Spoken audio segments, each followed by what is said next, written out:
Not only Ukraine, but also its allies will boycott the Paris 2024 Olympics if athletes from Russia and Belarus are allowed to compete. Sport and military aggression are incompatible things. Prime Minister of Ukraine Denis Shmyhal is convinced.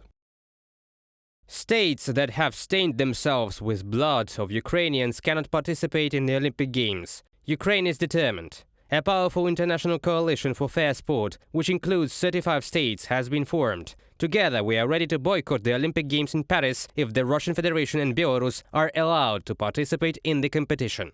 Denis Shmyhal, Prime Minister of Ukraine, on Telegram.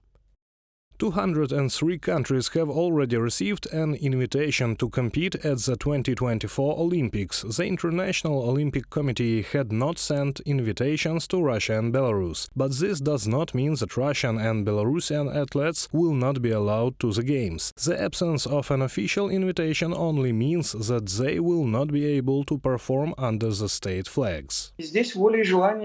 Here are the will and desire. After all, the desire of the International Olympic Committee. It was them who constantly dragged Russians and Belarusians to the Olympics under different statuses, under different flagless, or no anthems, no mentions. Olympic team of Russia, Olympic team of the Russian Olympic Committee, whatever they called it, it was just to sneak them into, by hook or by crook. That's what it is. It was wrong to do this.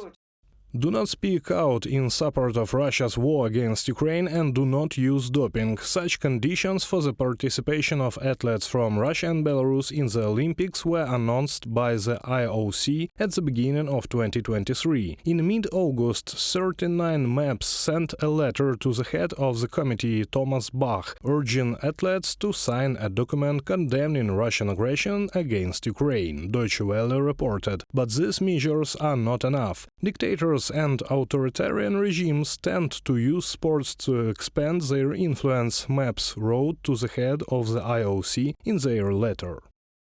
If Russian athletes are at the Olympics, then Russian propagandists will try to turn this sports festival into a propaganda festival, as Hitler did in his time. I believe that the IOC will not allow the aggressors to do this, although I do not rule out that the Russians will make a gesture of goodwill and say that they will not go to the Olympics, to which no one invites them anyway. Vadim Gutsait, Minister of Youth and Sports of Ukraine, President of the National Olympic Committee of Ukraine, in an interview with AFP. Since the start of Russia's full-scale war against Ukraine, the Russian army has destroyed or damaged 343 sports facilities and killed 340 Ukrainian athletes and coaches. Reported by Serhiy Kulyas, Valeria Nekipelova, UATV News.